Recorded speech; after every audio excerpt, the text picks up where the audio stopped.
আসসালামু আলাইকুম আমার প্রিয় ভিউয়ার্সরা। এই গল্পর বাকি অংশের সাথে অল পার্ট আপলোড করা হয়েছে। যারা আগের সিজনগুলো দেখেছেন তারা স্কিপ করে যাবেন, আর যারা নতুন তাদের পুরো গল্পটা দেখার অনুরোধ রইল। ধন্যবাদ।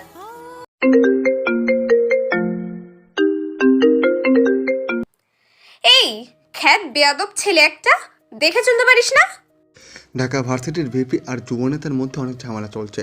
ঝামেলাটা আজকের নয়, বহু আগে থেকেই চলে আসছে। ভিপির লোকেরা পুরো ভার্সিটি কন্ট্রোলে রাখে, যুব নেতাও বা কম কিসের।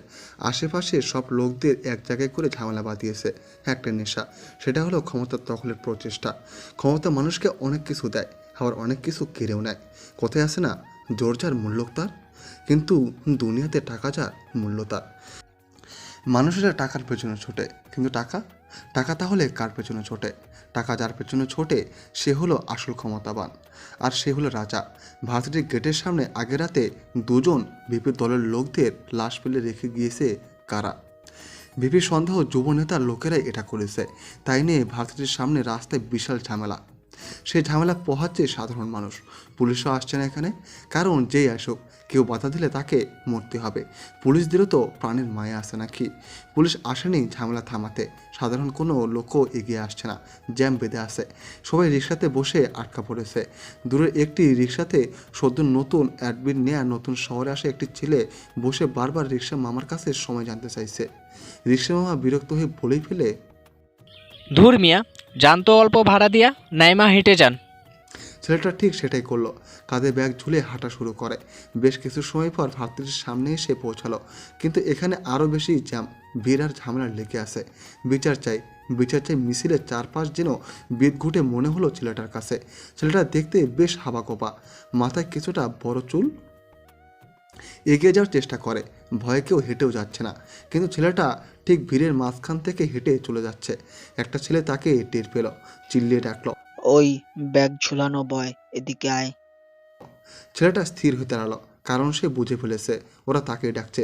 ছেলেটা তবুও ইশারায় বোঝালো নিজেকে ডাকছে কিনা। লোকটা বলল, হ্যাঁ, তোকেই ডাকছি, এদিকে আয়। ছেলেটার সামনে এগিয়ে আসলো। কতগুলো ছেলে হাতে পিস্তল, লোহার রড আর দামি হকি স্টিক নিয়ে দাঁড়িয়ে আছে। যিনি ডাক দিয়েছিল তিনি ছেলেটার কাঁধে হাত দিয়ে বলল, বাবা, তোমার নাম কি গো? জি ভাই, আমার নাম নিলয়। বাহ, নামটা তো মিষ্টি। তা বাবু, তুমি কোথায় যাচ্ছ? জি ভার্সিটিতে। ওই জানিস না, আজকে কিছু খোলা হবে না। আজকে আমাদের মিছিল চলবে, আর এখানে থাকা যতগুলো লোক দাঁড়িয়ে আছে সবাই মিছিলে থাকবে। কারো এখান থেকে যাওয়ার অনুমতি নেই। যে যাবে তাকে গুলি করে মারবো, বুঝেছিস? যা, পেছনে যেয়ে দাঁড়া। কিন্তু আমার মোটা গোছের জাহিদ নামের একটি ছেলে নীলয়ের গালে কষে একটা চর বসিয়ে দিল। বাকি ছেলেগুলো সবাই হো হো করে হাসতে থাকে। নীলয়ের গালে আরও একটি চর দিতে যাবে জাহিদ, তার আগেই সোহাগ নামের নেতা টাইপ একটা ছেলে বলল, আহা জাহিদ, এখন কোনো মারামারি নয়। রিফাত ভাইয়ের অনুমতি ছাড়া কেউ লাশ ফেলবে না এখন, বাদ দে। ওই চান্দু, যা লোকগুলোর মধ্যে যেয়ে দাঁড়া। সোহাগের কথা শুনে নিলয় বীরের মধ্যে এসে দাঁড়ালো। না চাইতেও সবাই রিফাত ভাই নামে জয়ের মিছিল করছে, চিৎকার করে সবাই রিফাত ভাই করছে। মিছিল শুরু হবে। ঠিক এমন সময় কে যেন গাড়ি নিয়ে আসলো। মাস্তান ছেলেগুলো সেদিকে ব্যস্ত হয়ে পড়ে, আর নিলয় ঠিক এটারই সুযোগে সেখান থেকে বেশ জোরে হেঁটে বলা যায় দৌড়ে ভার্সিটিতে এসে পৌঁছায়। কোনো দিকে না তাকিয়ে ও ভয়ে এক প্রকার দৌড়তে থাকে। কোনো একটা ছেলেকে দাঁড় করিয়ে জানতে চাইল ওর ক্লাসরুমের নাম্বারটা কততম ফ্লোরে, কিন্তু ছেলেটা বলার আগে নীলয়ের থেকে চলে যায়। নীলে বোকার মতো তাকিয়ে থাকে।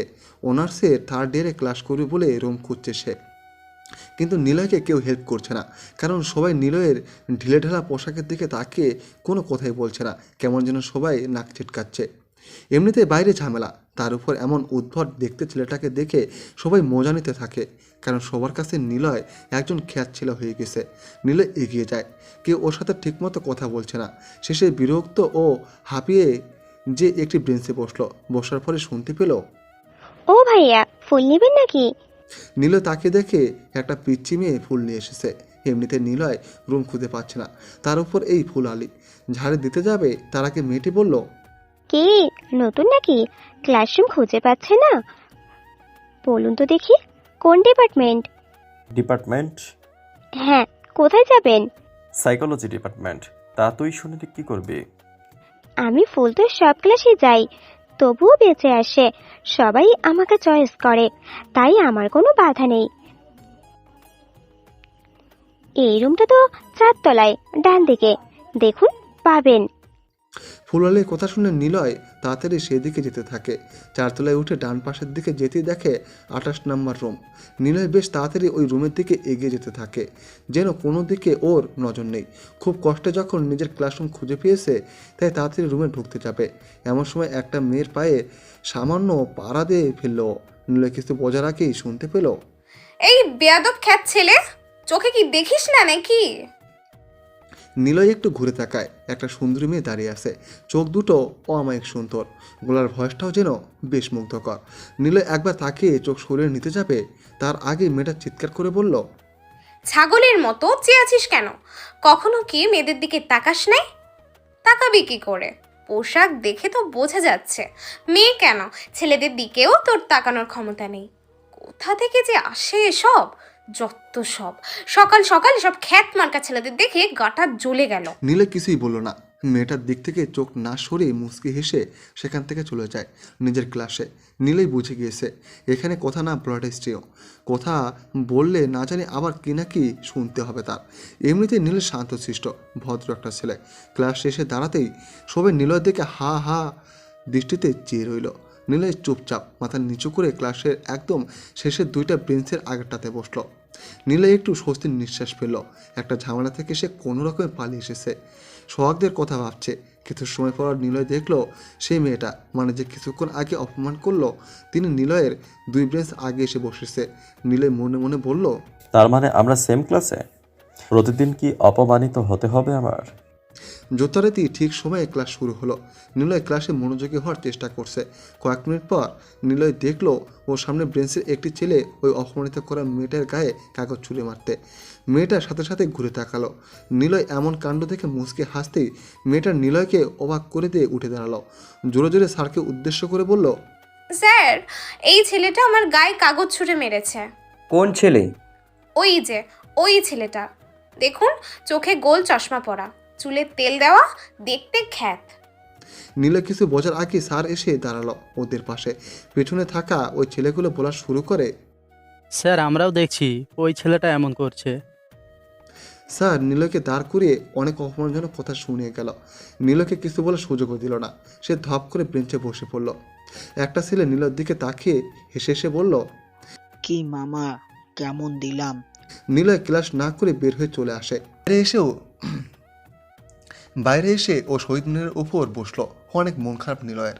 কত কষ্ট করে ভার্সিটিতে এসেছে, একটি মেয়ে কত কথা শোনালো, স্যারও অনেক বকেছে তাকে, আর বেদব ছেলেগুলো টিক্কারি মেরেছে। নিলয় মন খারাপ করে সিঁড়ির উপর এসে বসেছে। তখন অনুভব করলো পাশে কে যেন এসে বসলো। নিলয় ঘুরে তাকায়, দেখে সেই ফুলওয়ালি বসেছে। নিলয় বলল, কি ব্যাপার ফুলওয়ালি, এই 2টো ফুল এখনো বিক্রি হয়নি? আমার নাম ফুলওয়ালি না, আমার নাম মাহি। ও, বাহিরে মারামারি হচ্ছে, এমন অবস্থায় বের হলে কুত্তাগুলো গুলি করে মারবে। ওদের মনে দয়া মায়া কিচ্ছু নেই, যাকে সামনে পায় তাকেই মেরে ফেলে। তুই এত কিছু জানিস কি করে? প্রতিদিন তো এইগুলোই দেখি।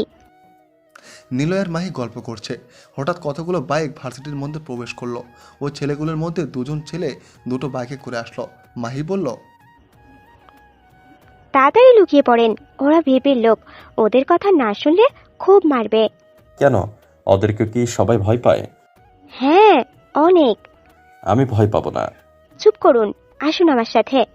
মাহি নিলয়ের হাত ধরে মিনারের পেছনে নিয়ে চলে যায়। গাড়িগুলোর মাঠের মধ্যে এসে থামলো। বাইকের উপরে দাঁড়িয়ে নোমান নামের একটি ছেলে হ্যান্ড মাইক নিয়ে বলল, ভার্সিটির সব ছাত্রছাত্রীরা আপনারা নিশ্চয় জানেন আমাদের 2জন লোককেদের মেরে ফেলা হয়েছে। আমাদের ভিপি একটা মিটিং আয়োজন করেছে, আপনাদের সবাইকে যেতে হবে, কারণ ভার্সিটি আমাদের, আর এখানে সব কিছু চলবে আমাদের কথা মতো। নোমান কথাগুলো বলে সেখান থেকে চলে যায়। মাহি নিলয়কে সামনে নিয়ে আসলো। মাহি বলল, যাক, বেঁচে গেছি। ওরা আজকে কাউকে কিছু বলেনি। যাই হোক, এবার আমার বাড়িতে যাওয়ার লাগবে। কষ্ট হয়েছিল দেখে এখানে রোজ আসি, বসি। আপনি আমার জায়গাতে এসে বসেছিলেন, এখন যাই। মায়ের কথাটা বলে সেখান থেকে চলে যায়। নীলে আর দাঁড়ায় না, ভার্সিটি থেকে বের হয়ে চলে আসে।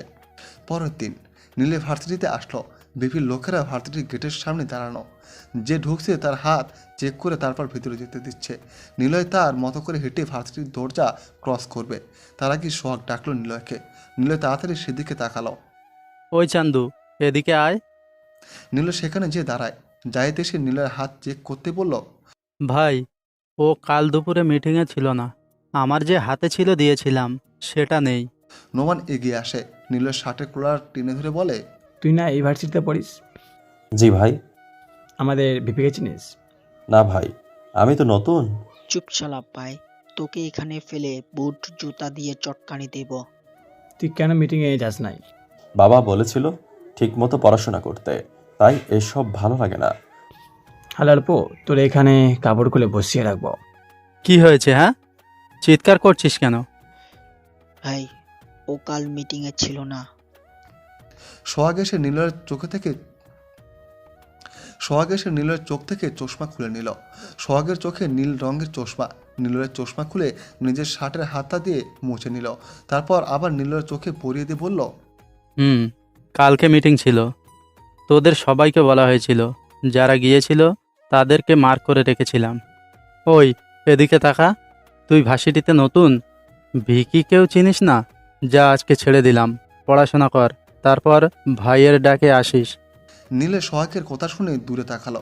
কয়েকজন খালেকে মাঠের মধ্যে নিয়ে দাঁড় করে রেখেছে। নীলা কিছু বলল না, চুপচাপ সেখান থেকে চলে আসলো নিজের ক্লাসে বসে আছে সেই বেঞ্চটাতেও। স্যারের লেকচারার খুব মনোযোগ দিয়ে শুনছে, আর সেই গতকালের মেয়েটি বসেছে আজ ফার্স্ট বেঞ্চে।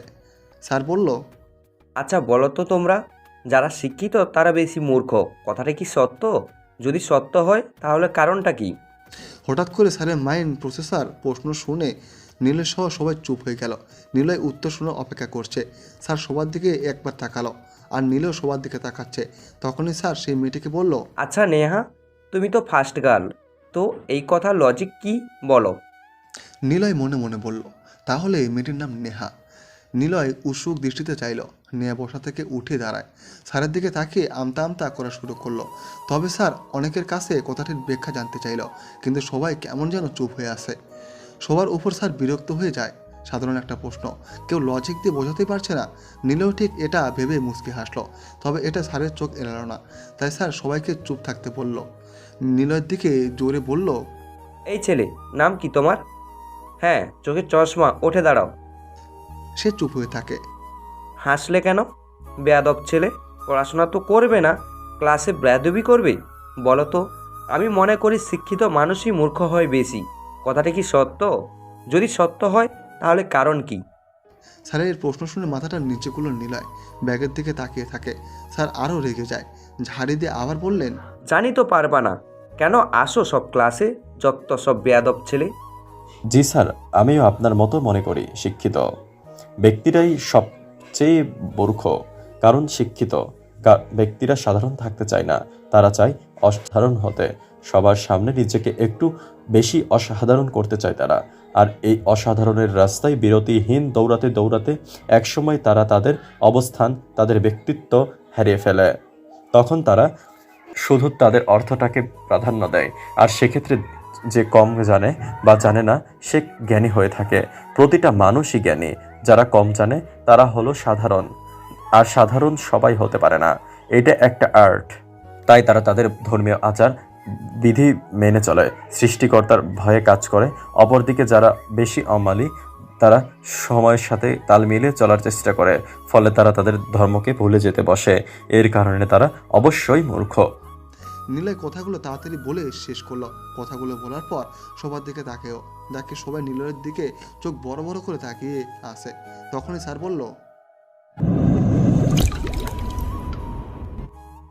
মোহাত স্যার নীলয়ের দিকে তাকিয়ে আছে। নীলয়ের বলা কথাগুলো ওনার বেশ পছন্দ হয়েছে। এরকম একটা ছেলে এরকম করে কথা বলবে কেউ তা বুঝতে পারেনি। নীলয় চুপ হয়ে রইল। স্যার বললেন, তুমি তো বেশ সুন্দর করে কথা বললে, যাক ভালো লাগলো। নীলয় কিছু বলল না। এভাবে ক্লাস শেষ হয়। কয়েকটা ক্লাস করে নিলয় বাইরে বের হলো। মায়েকে এক জায়গায় বসে খাবার খেতে দেখলো। এখানে আসার পর নিলয়ের সাথে কেবলমাত্র মায়ের নামের ফুলালি মেয়েটা কথা বলেছে। মায়েকে ওর বেশ পছন্দ হয়েছে। নিলয়তে সেদিকে যাচ্ছে। মায়ের পাশে এসে দাঁড়ালো। একটা রুটি আর একটু আলু ভাজি দিয়ে খাবার খাচ্ছে। নিলয় মাহিকে বলল, কিরে, তুই এই সময় এখানে বসে খাচ্ছিস? কি করব, একটু কাজ ছিল। আপনি খেয়েছেন নাকি? আমার কথা ছাড়, তোর বাড়িতে কে কে থাকে? আমার কেউ থাকে না, এক খালার সাথে থাকি। সে আমাকে ফুল বিক্রি করতে পাঠায়। কেন, তোর মা বাবা কোথায়? কি জানি, মরে গেছে হয়তো, জানি না। খালা কয় আমারে নাকি রাস্তার পাশে আমার মা ফেলে গেছিল। আমার বাবাকে জানি না। বস্তির লোকেরা আমায় জারজ মাইয়া বলে ডাকে। নিলয় কিছু বলল না। মাহি সেখান থেকে উঠে চলে গেল। মাহির চলে যাওয়ার দিকে তাকিয়েছে নিলয়। বসা থেকে উঠে দাঁড়ালো। কয়েক পা এগিয়ে আসতেই সে দেখলো একটি ছেলে ওর দিকে বেশ জোরে দৌড়ে আসছে। ছেলেটার কাঁধে ব্যাগ। নিলয়ের সামনে এসে ছেলেটা বলল, হ্যালো, আমি রকি। তোমার নাম কি? নিলয় কিছু বলল না। রকির দিকে একবার তাকালো। বেশ স্টাইলিশ একটা ছেলে রকি। নিলয়ের সাথে এসে এভাবে কথা বলবে ভাবা যায় না, কারণ নিলয় খ্যাত দেখতে। নিলয় কিছু বলার আগে রকি বলল, আমি জানি তোমার নাম নিলয়, তুমি তো কোনো দিকে তাকাও না। আমিও তোমার ক্লাসেই পড়ি। বন্ধু হবে? না। না কেন? বন্ধু এত সহজে হওয়া যায় না রে। চেষ্টা তো করতে পারি। বন্ধুত্ব আর ভালোবাসা দুটোই শুরুর আগে জেনে বুঝে যদি ভালো মনে হয় তখন করতে হয়। জানি। আর এটাও জানি তোমার ব্যক্তিত্ববোধ অনেক বেশি। যার কাছে কথা বলার ধরন তো দেখেই বোঝা যায়। এই জন্যই বন্ধুত্ব করতে এসেছে। আচ্ছা। নিলয় আর কিছু বলল না। সে হনহন করে হেঁটে চলে যায়। রকি কেবল নিলয়ের চলে যাওয়াটা দেখছে।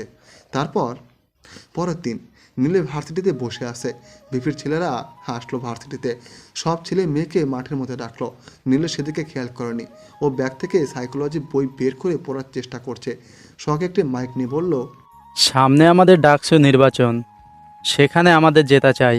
আমাদের দলের সাথে সবাইকে যেন উপস্থিত দেখি। সবার উপর আমাদের লোকেরা নজর রাখবে। সবাই সোহাগের বক্তব্য শুনতে থাকে। হঠাৎ নোমান দেখে নিলয় ছাড়া সব ছেলে মেয়ে তাদের কথা শুনছে। ভিড় জমে।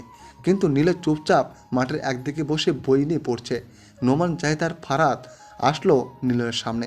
নিলয়ের হাত থেকে বইটা নিয়ে গম্ভীর হয়ে তাকালো। নিলয় বলল, কি ব্যাপার ভাই, আপনারা আমার বই নিচ্ছেন কেন? তোর নাম না নিলয়? জি, কিন্তু কেন? তুই আমাদের বক্তৃতা শুনছিস না কেন? দেখুন ভাই, আমার এসব রাজনীতি ভালো লাগে না।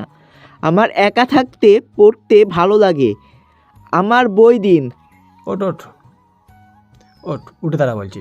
চল আমাদের সাথে, আমার দলে হয়ে তুই সভা করবি। আই না ভাই, আমার বাবা বারণ করেছে কখনো এসবে না জড়াতে। আর আপনারা কেন জোর করছেন? আপনাদের জোর করার তো কোনো অধিকার নেই। নির্বাচন করবেন ভালো কথা, কিন্তু যার যার স্বাধীনতা রেখে করবেন। নোমান নিলয়ের মুখে কথাগুলো শুনে এক চোর বসিয়ে দিল গালে। নিলয় মাথা নিচু করে ডান হাত মুষ্টিবদ্ধ করে নিল। বাম হাতটি ব্যাগের উপর রেখে বারবার নাড়তে থাকে। নোমান নিলয়ের শার্টের কলার ধরে টেনে টেনে বলল, কুত্তার বাচ্চা, বেশি জ্ঞান দেওয়া শিখে গেছস। তুই জানিস না কার লোক আমরা। ভিপি যদি একবার আসে ভার্সিটিতে, পুরো ভার্সিটি থমকে যাবে, বুঝেছিস? ভাই, এত কথা বলার কি দরকার? শালারে সবার সামনে নিয়ে র‍্যাগ দেই।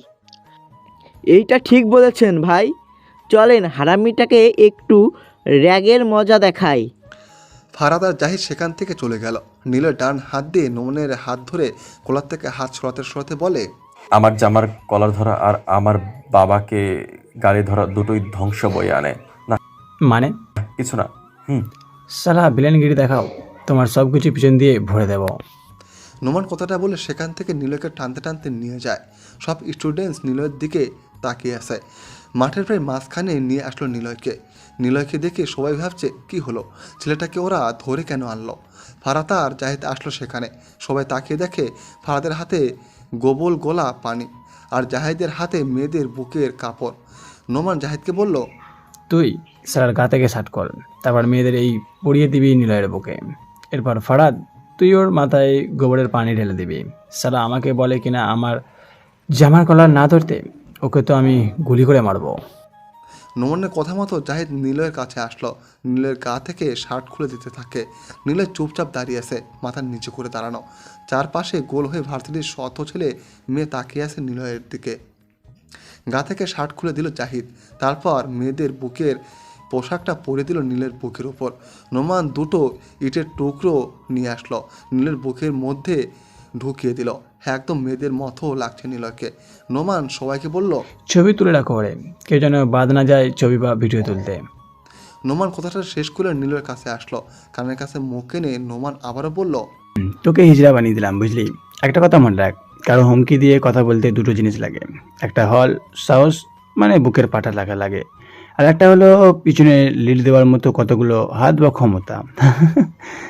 তোর তো কোনোটাই নেই, তাই তোকে হিজড়া বানিয়ে দিলাম সালা।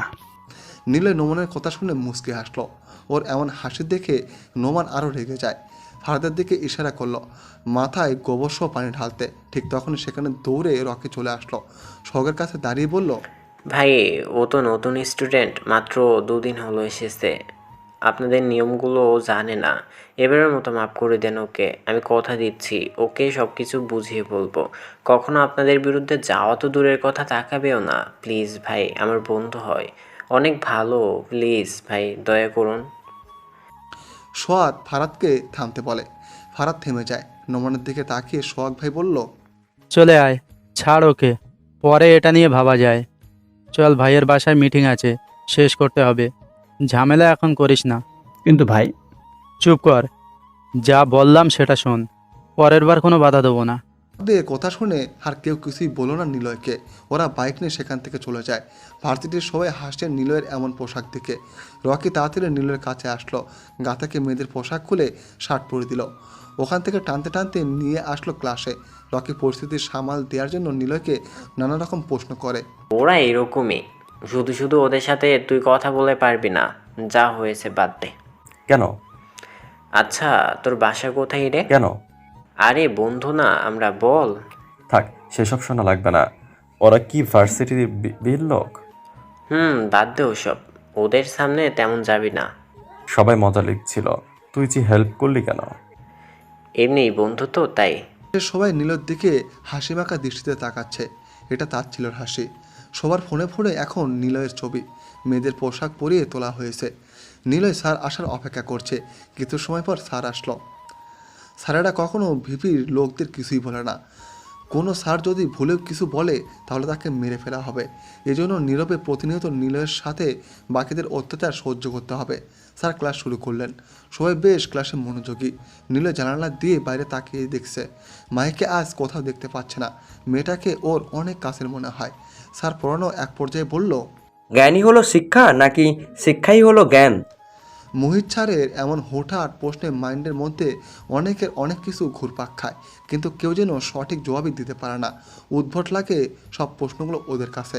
যথারীতি সবাই বোকার মতো বসে আছে, কিছুই বলছে না কেউ। স্যার নেহার দিকে তাকালো।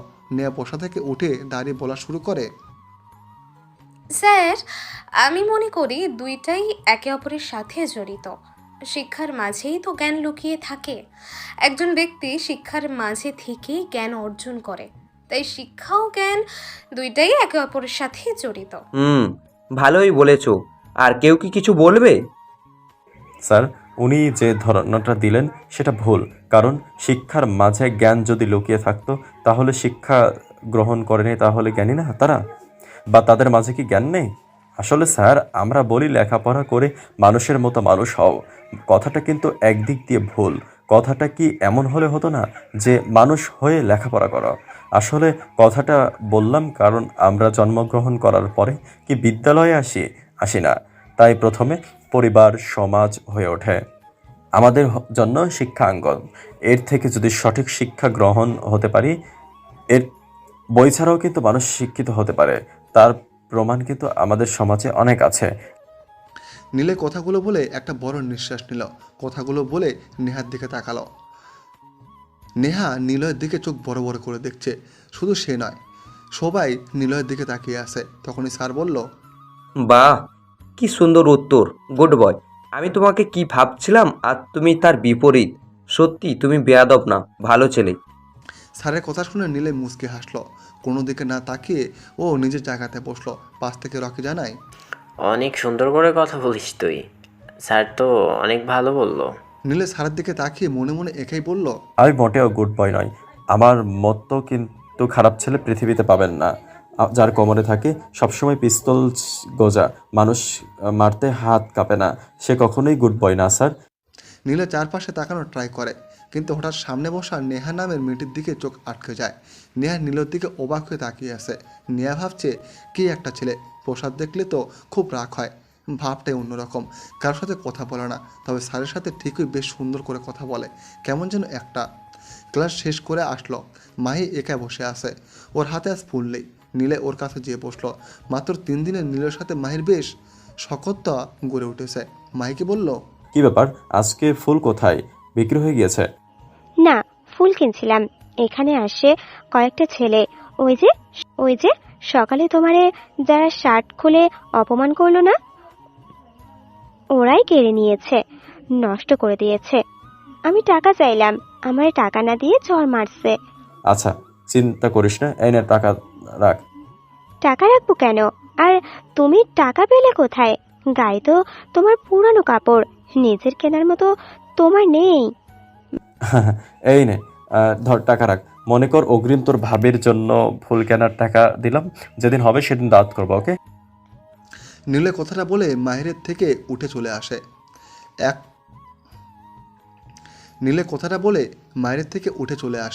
এক কাঁধে ব্যাগ ঝুলিয়ে ও হাঁটা শুরু করলো। হঠাৎ নীলে শুনতে পায় কে যেন মেয়েলি কণ্ঠে তার নাম ধরে ডাকছে, নিলয়, এই যে নিলয়। নেয়া তাকে ডাকছে। নীলয় থেমে ঘুরিয়ে দাঁড়ায়। নেয়া কাছে এসে বলল, sorry. It's okay, bye. Niloy আর কোনো কথা বলল না, নেয়ার দিকে একবার তাকালো না। নেহা আরও কিছু বলার চেষ্টা করলো, কিন্তু নীলয় সেসব না শুনে নেহার কাছ থেকে চলে আসলো। নীলয় একটু দূরে এসে ঘুরে তাকালো। সে দেখে নেহা নীলের দিকে চোখ বড় বড় করে তাকিয়ে আছে। নীলয় মুচকি হাসলো, এরপর হনন করে সেখান থেকে চলে আসে। তারপর, এই শোনো না, প্রতিদিন ভালোবাসার নতুন নতুন গল্প পেতে ও শুনতে চাইলে আমাদের আলোর ডায়েরি চ্যানেলটি সাবস্ক্রাইব করে পাশে থাকা বেল আইকনটি বাজিয়ে দিও, কেমন? সোহাগ, নোমান, জাহিদ, ফারাদ আরও অনেক ছেলে ইউনিভার্সিটির বিপির বাড়ির মধ্যে দাঁড়িয়ে আছে। রিফাত ওনার নাম। রিফাতের জন্য সবাই অপেক্ষা করছে। বেশ কিছু সময় পর রিফাত আসলো। রিফাতকে দেখে সবাই সালাম দিয়ে উঠে দাঁড়ায়। রিফাত ইশারায় সালামের উত্তর জানায়। সামনে বিপি নির্বাচন, এখন ঝামেলা বাদ দে, কোনো প্রকার কারোর সাথে ঝামেলা করবি না, বুট কমুক, এটা কিন্তু আমি চাই না। এটা এদেরকে বোঝাও, নতুন একটা হাবাগোবা ছেলে আসছে ভার্সিটিতে, তার সাথে এরা ঝামেলা শুরু করে দিয়েছে, র্যাক করছে। এসব কি নোমান? আপাতত এসব কিছু বন্ধ থাকবে। ভাই, ছেলেটা হাবাগোবা দেখলেও কথা ধরন আমার কাছে অন্যরকম লাগছিল। বাদ দে এসব, আমি আছি অন্যরকম একটি চিন্তায়। জানি না সে আসবে নাকি এসে গেছে শহরে। কার কথা বলছেন ভাই? চিনবি না তোরা, পুরো দেশ তাকে ভয় পায়, সে তার মতো করে থাকে। ছাড়ে সব, কাজে মন দে। রিফাত ভাইয়ের কথা শুনে কেউ আর প্রশ্ন করলো না কিছু। সব কিছু ওদের মাথার উপর দিয়ে গেল। রিফাত হলো গত 10 বছর ধরে ঢাকা ইউনিভার্সিটির ভিপি পদে রাজত্ব করে যাচ্ছে। প্রতিদ্বন্দ্বী বলতে কেউ নেই বললে ভুল হবে। আছে অনেকে, কিন্তু কারো সাহস হয় না রিফাতের বিরুদ্ধে ভিপি পদে দাঁড়াবে। যেই দাঁড়ায় না কেন, ভিপির লোকেরা তাকে মেরে ফেলে। এই যে ছেলে, নীলয় ভার্সিটিতে আসে। আজকে ভিপির লোকদের দেখতে পেল না ও। নীলয় আর চোখে সব দিকে তাকালো, কাউকে সে খুঁজে পেল না। নীলয় একা একা হাঁটছে। মাহি দৌড়ে আসে নীলয়ের পাশে। মাহি নীলয়কে দেখে বলল, ভাইয়া, আমি বলছিলাম না ওরা আসলে লুকিয়ে যেতে, না হয় ওদের মতো করে কথা শোনাতে। যদি দুটো যে কোনো একটা করতেন, ওরা তো পচাতো না। এসব বাদ দে, বড় কলেজে এরকমটা হয়ে থাকে। তুমি ওদের কিছু বলনি কেন? এমনিতে আমি তো ফুড বয়। কিন্তু তোমার শরীর দেখে তো তোমাকে দুর্বল মনে হয়নি, যেন মনে হচ্ছিল তুমি কোন এক ওই যে মারামারি করে না, কি যেন নাম, ব্রেসালাদের মতো, তাই তো? হুম। নীলয় মুচকে হাসলো। মাইয়া আর কিছুই বলল না। নীলয় আনমনে হেঁটে যাচ্ছে। ক্লাসের কাছাকাছি আসার পর নেহা তাকে ডাকলো। নীলয় ঘুরে তাকায়।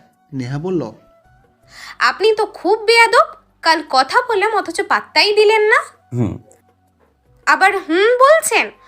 আচ্ছা, আমরা তো সেম ক্লাস, তুমি করেই বলছি, ওকে? নেহার এমন কথা শুনে নীলয় সামান্য হাসল। নেহা কপাল কুঁচকে নিলয়ের দিকে চাইল। নিলয় পাত্তা না দিয়ে ক্লাসের দিকে যায়। সমস্ত ক্লাসে চুপচাপ থাকে নিলয়। রকি এসে দাঁড়ালো। ওর হাতে কয়েকটি পেপার। সবার উদ্দেশ্যে রকি জানায়, সামনে ডাকসু নির্বাচন, আমাদের ভিপি রিফাত ভাই পোস্ট পাঠিয়ে দিয়েছে। এবার তিনি প্রতিনিধিত্ব ছাড়াই ভোটে জিতবে। এটা অন্যায়। সবসময় তিনি কেন এভাবে জিতবে? কেন তিনি ভয় দেখিয়ে ক্ষমতা অর্জন করবে? তাহলে কে হবে তার প্রতিদ্বন্দ্বী? কে দাঁড়াবে ওনার বিপরীতে? কার এত সাহস? রকি নেহার দিকে তাকিয়ে কথাগুলো বলছিল। ক্লাসের সবাই তার চুপচাপ শুনছে। হঠাৎ রকির উপর কে যেন একটি কাগজ ছুঁড়ে মারে। রকি রাগে অজান্তে কাগজ প্রেরণকারীকে গালি দিল। নেহার বেঞ্চের উপর কাগজটা এসে পড়ে। লেখা কাগজের ভাঁজ খুলে দেখলো সেখানে বড় বড় অক্ষরে লেখা, রিফাতের বিপরীতে ভিপি পদে দাঁড়াবে রকি। কি লেখা কাগজে? পড়ে শোনা সবাইকে। আচ্ছা, ডাকসু নির্বাচনে রকি হবে রিফাতের প্রতিদ্বন্দ্বী। লেখাটা পড়ে সবাই অবাক হয়।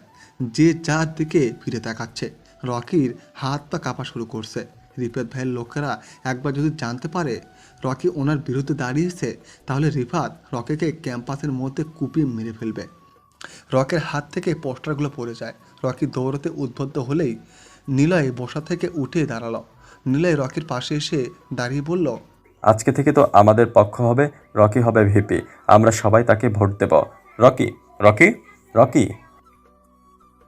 নীলের কথা শুনে কেউ সাড়া দিল না। কারণ যেই রিফাতের বিরুদ্ধে কথা বলবে বা বিরুদ্ধে স্লোগান দেবে, তার জিভ রিফাতের লোকেরা এসে কেটে ফেলবে। এটা আজ নয়, অনেক আগে থেকেই হয়ে আসছে। এজন্য সবাই চুপ। নীলে কিছু বলল না। সে সবার দিকে একটু করে তাকালো, তারপর নেহার দিকে তাকিয়ে বলল, মানুষ কখন চুপ থাকে জানিস? দুটো কারণে মানুষ চুপ হয়ে যায়।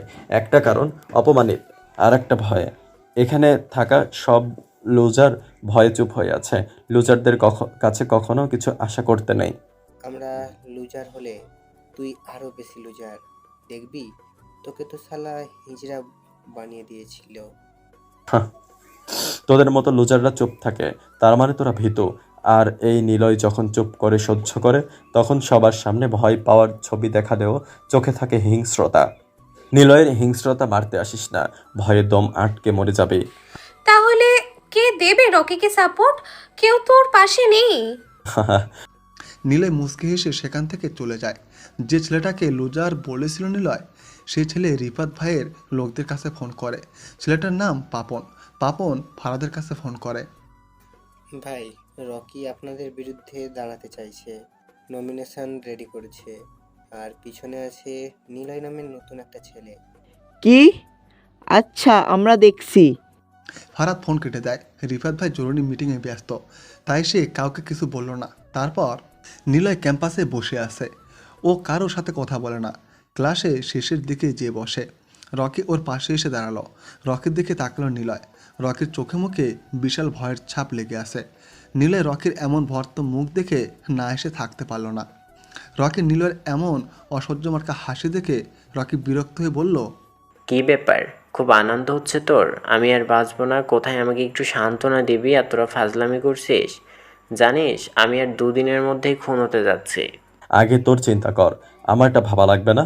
আর আমি কোনো ফাইজলামও করিনি। তুই ভিপি পদে ইলেকশন করবি। তাহলে আমার লাস্টে কি রাস্তার কুকুর দেখা হবে? নিলয় রকির এমন কথা শুনে ঠাস করে একটা চর বসিয়ে দিল কালে।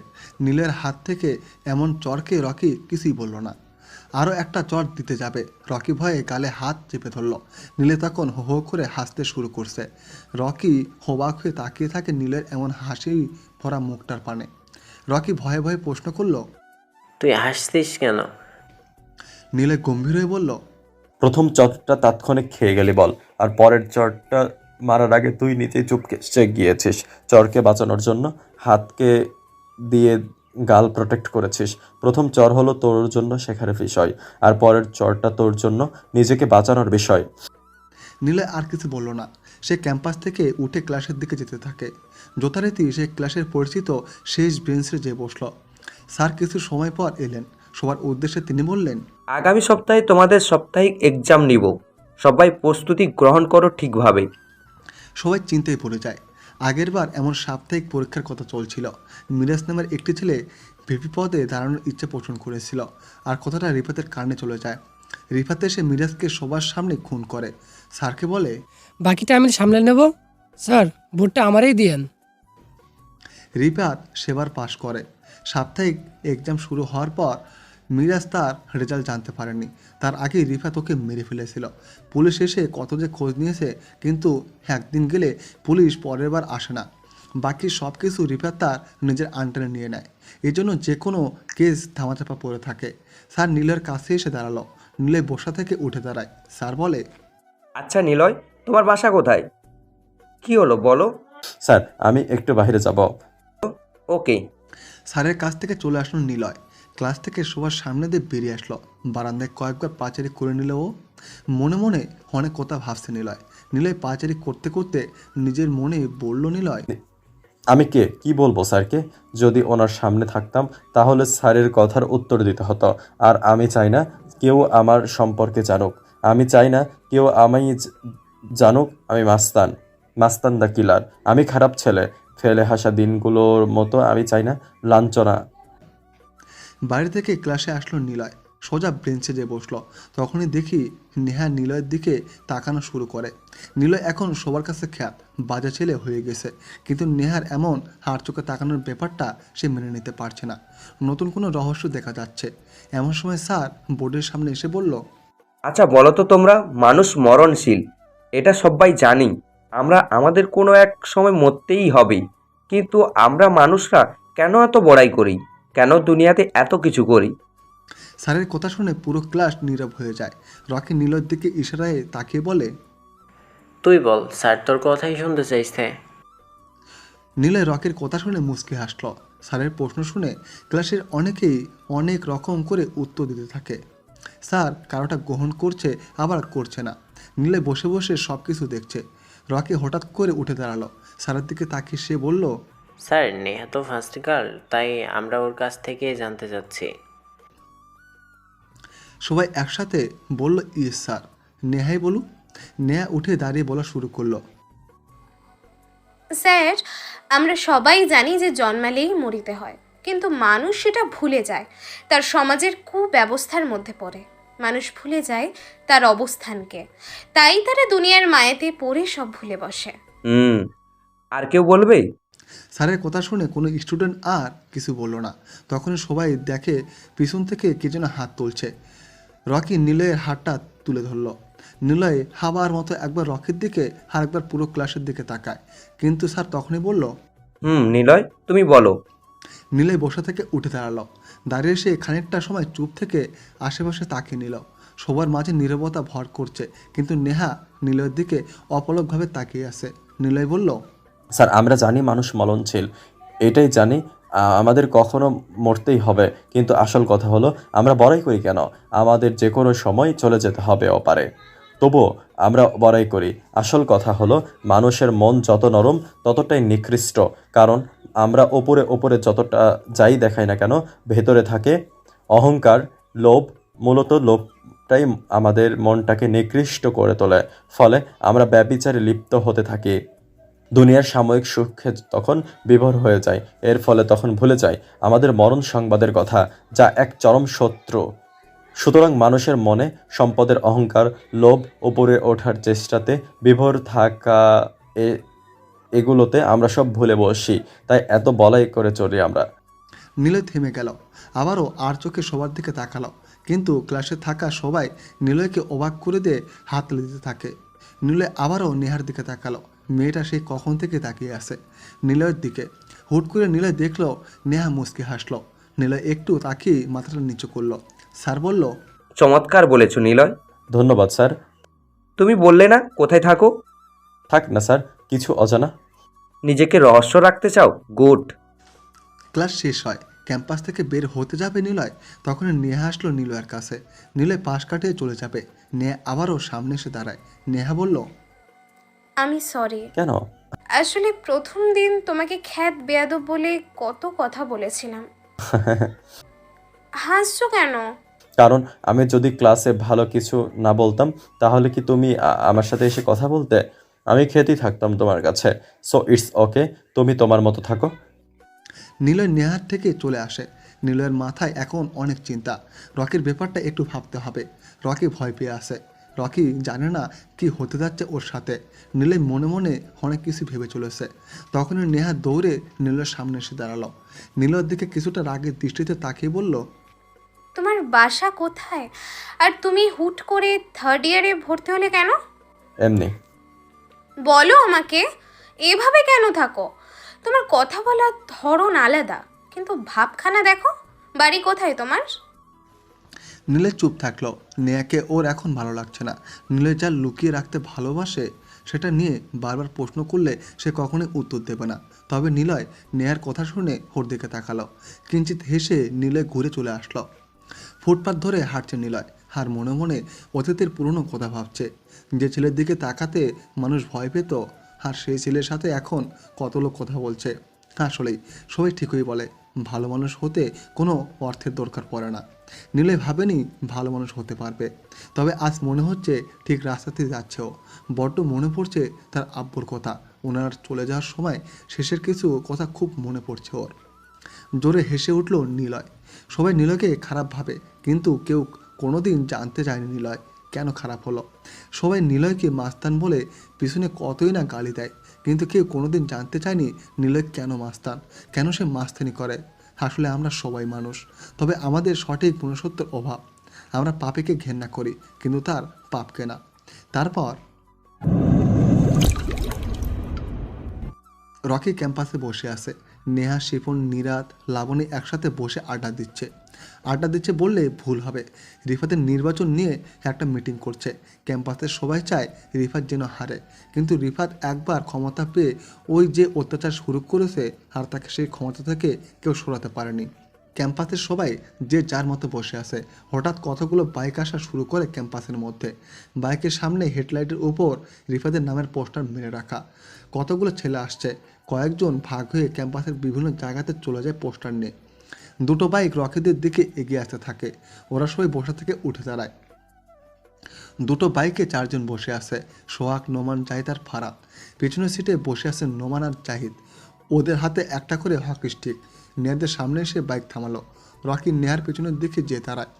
নোমান নেমে এসে নেহার সামনে দাঁড়ালো।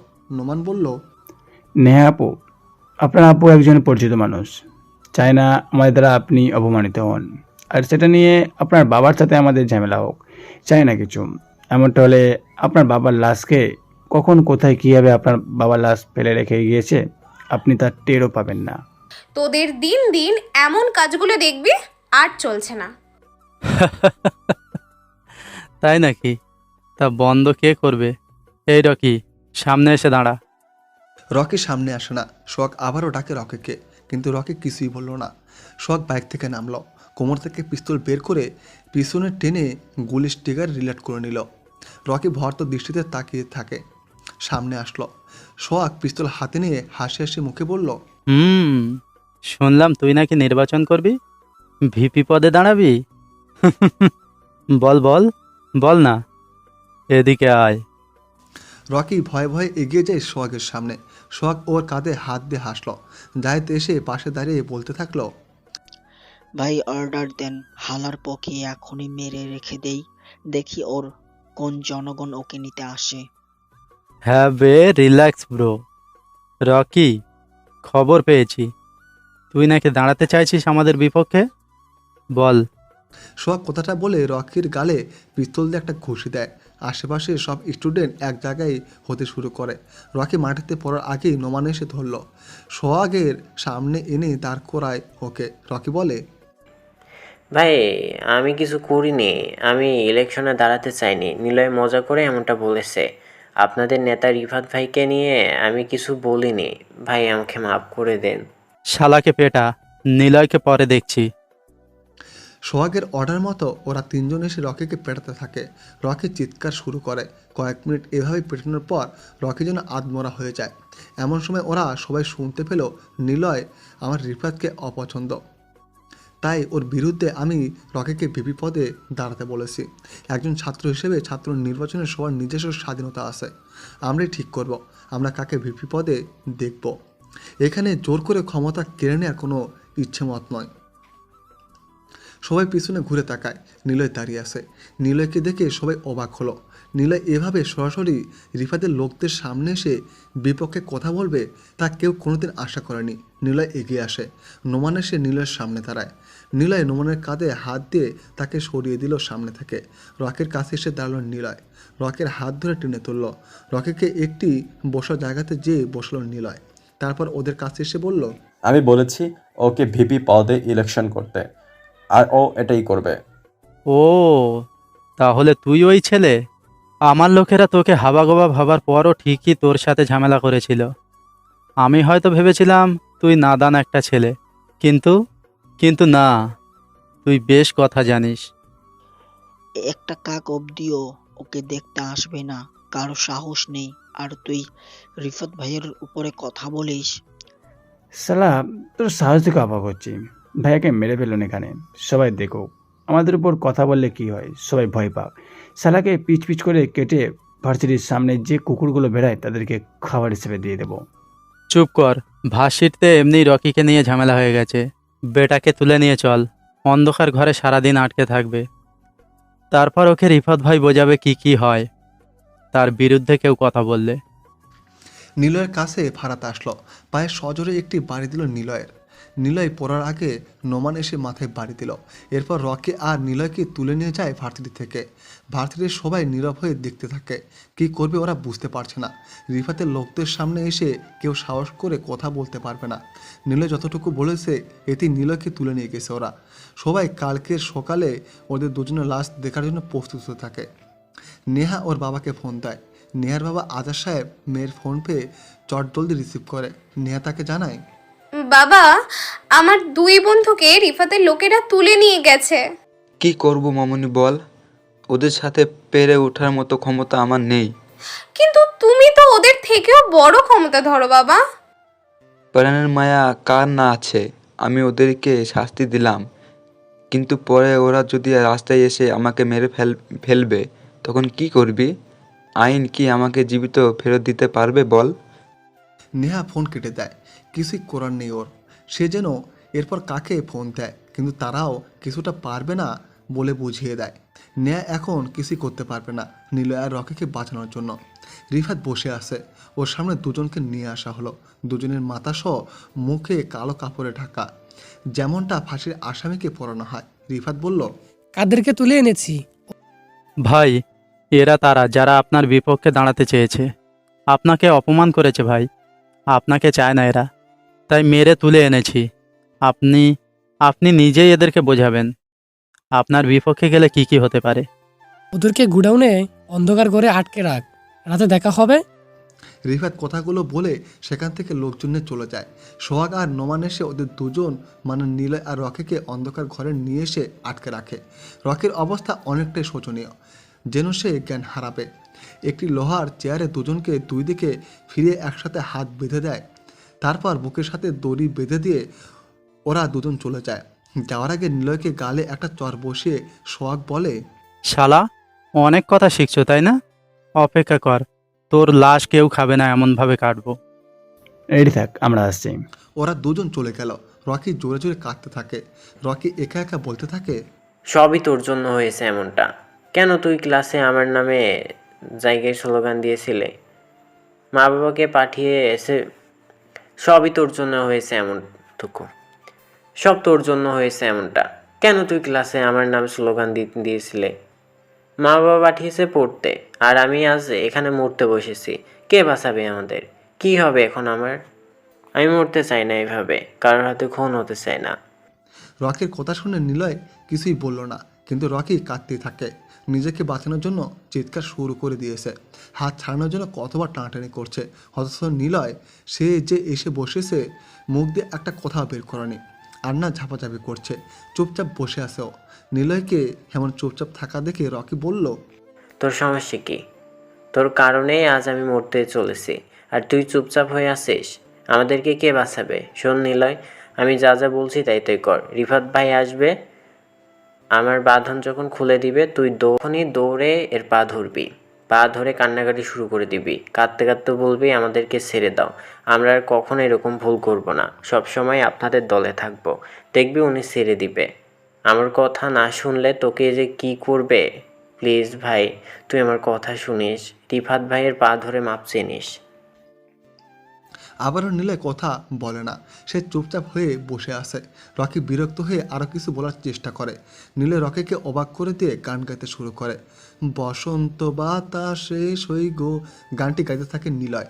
রকি নীলের মুখ থেকে এই অবস্থায় গান শুনে বিরক্ত হয়ে যায়। রাগে দুঃখে সে অস্থির হয়ে পড়ে। রকি প্রশ্ন করল, তোর কি একটুও ভয় হচ্ছে না? কিসের ভয়? রিফাত এসে আমাদের মারবে, মেরেই ফেলবে, তবুও ভয় করছে না তোর? মারবে? মার এনে তো, এত কি চিন্তা কিসের? আমি বুঝলাম না তোর এইরকম অবস্থাতেও কোনো চিন্তা কেন হচ্ছে না, কেন চুপচাপ শান্ত রিল্যাক্স মোডে বসে আছিস? সময় হলে টের পাবে কি হবে বা কি হবে না। তুই চিৎকার কর বাঁচার জন্য, বাসার জন্য চিৎকার শুনতে আমার খুব ইচ্ছে হয়, ভালো লাগে। সেটা আমার কাছে একটি নেশার মতো, যেন কেউ বাঁচার জন্য চিৎকার করছে। আহা, শুনতে কি ভালো লাগছে। কি হলো তোর? আমি না তোর এই রহস্যর কথা কিছুই বুঝতে পারছি না। এসব বাদ দে, রিফাতের তো পা ধরে মাপ চাইবি, কান্না করে বলবি ছেড়ে দিতে। আমি কেবল সৃষ্টিকর্তার কাছে কান্নাকাটি করি, তার চরণে পড়ে এভাবে মাপ চাই। সৃষ্টিকর্তা তৈরি কোনো মানুষের কাছে মাথা নিচু করে মাফ চাওয়ার মতো কাজ করি না। আমি নিলয়, দ্য কিং অফ।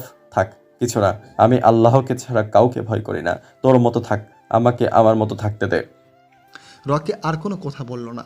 সে নীলের এমন কথাগুলোর আগামাথা কিছুই বুঝলো না।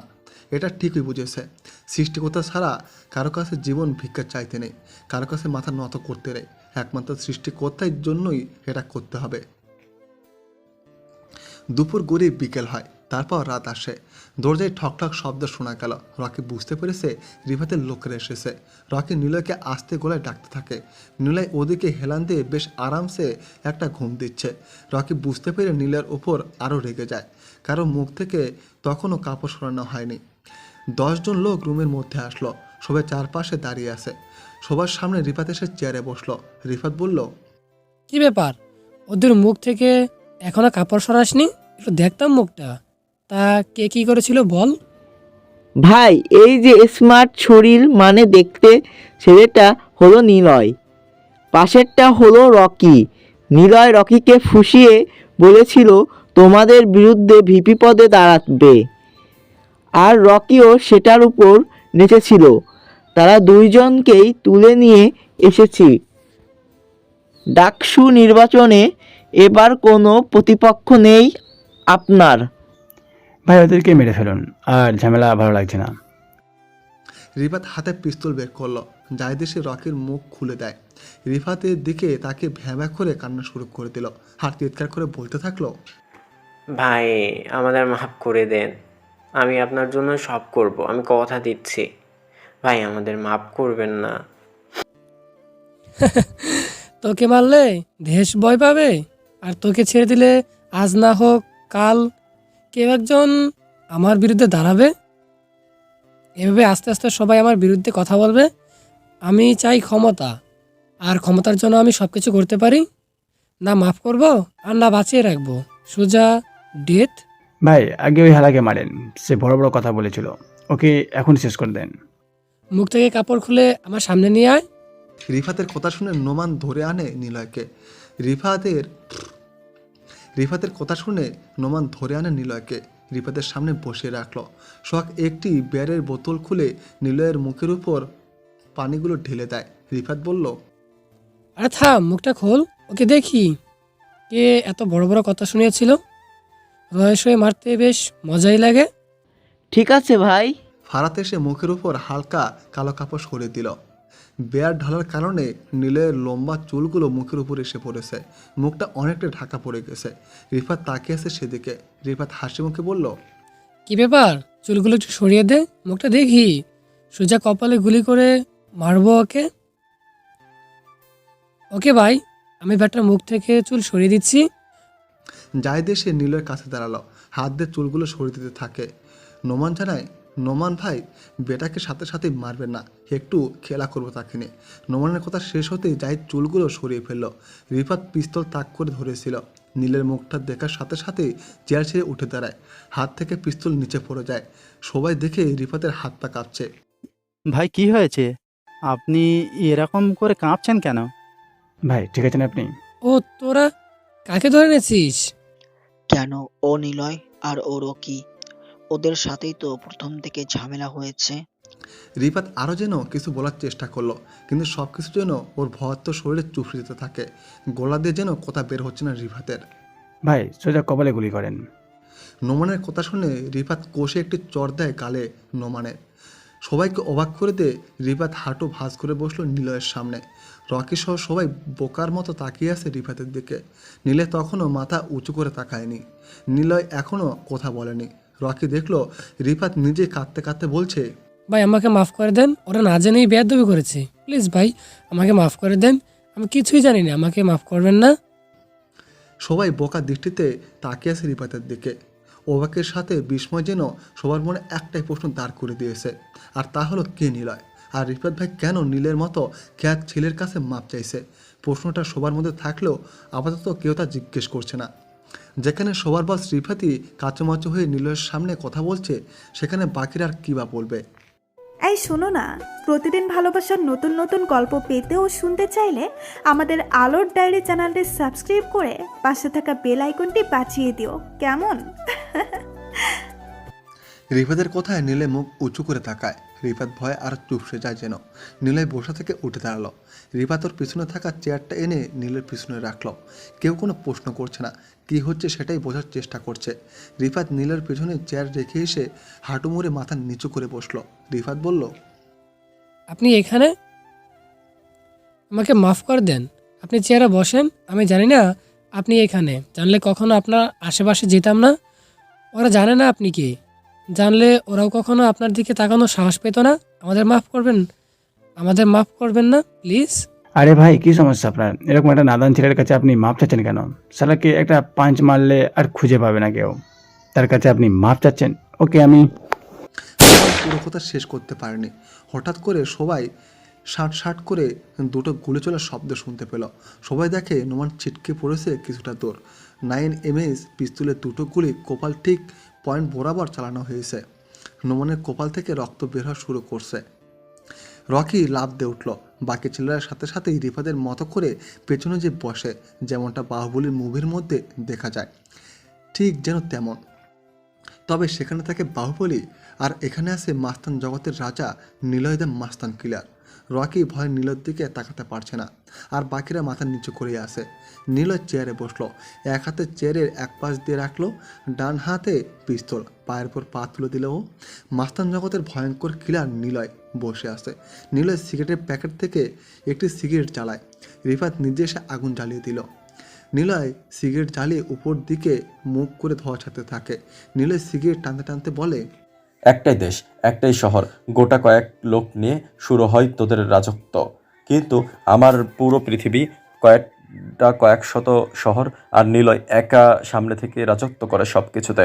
এখানে এসেছি আমার ইচ্ছেতে, যেতে হলে আমি নিজেই যাব। এই নিলয় কখনো অন্যের কথা শোনে না, এমনি সে নিজের কথাই শুনে চলে না। ভাই আমাদের মাফ করে দেন। নিলয় কখনো শত্রুদের বাঁচিয়ে রাখে না, কিন্তু তুই আমার শত্রু না, এই জন্য তোকে মারবো না।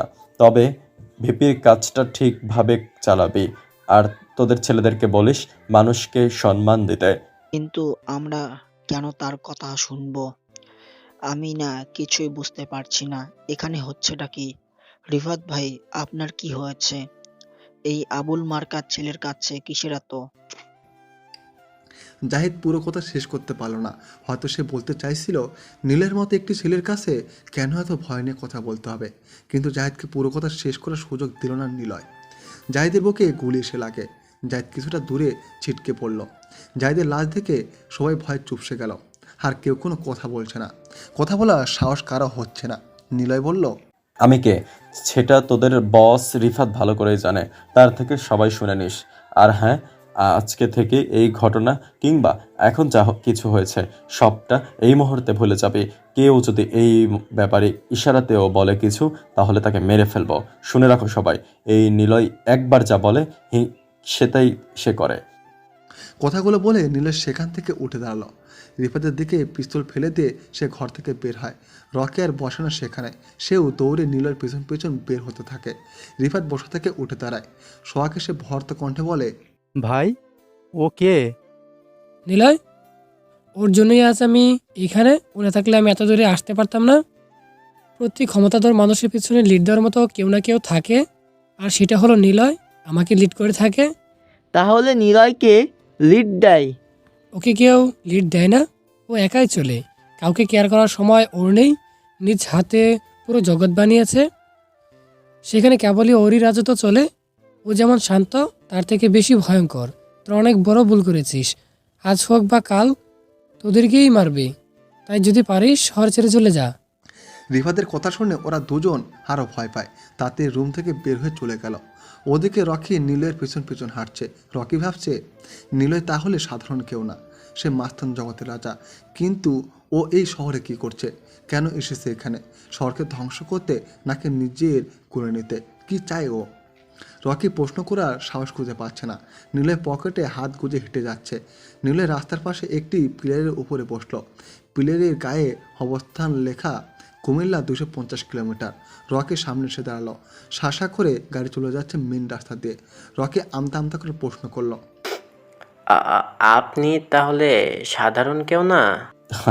আমাকে তুই আপনি করে কেন বলছিস? আপনি তো সাধারণ কেউ না। অসাধারণ তো হতে চাই না। কেন এসেছিস তুই এখানে? জানতে পারবি সময় মতো। এখন চল, আর শোন, কাউকে কিছুই বলবি না। এই ব্যাপারে নিশ্চিত থাক। ওরা দুজন হাঁটতে থাকে। কালো রাতে আধারে দুজন মানুষ অন্ধকারে মিলে যেতে থাকে। কেউ কারোর সাথে আর কথা বলছে না। নিলয় পরের দিন ক্যাম্পাসে আসে।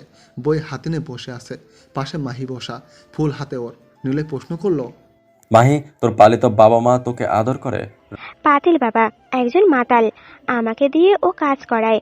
মা যখন থাকে না, শয়তানটা আমার গায়েও হাত দেয়, জোর করতে চায় আমার ওপর। রাগ হয় তখন, তাই না? ইচ্ছে করে ওকে মেরে ফেলি। আচ্ছা, তোর ইচ্ছে একদিন পূরণ হবে। থাকরে, উঠি এখন। নীলে কথাটা বলে সেখান থেকে উঠে দাঁড়ালো।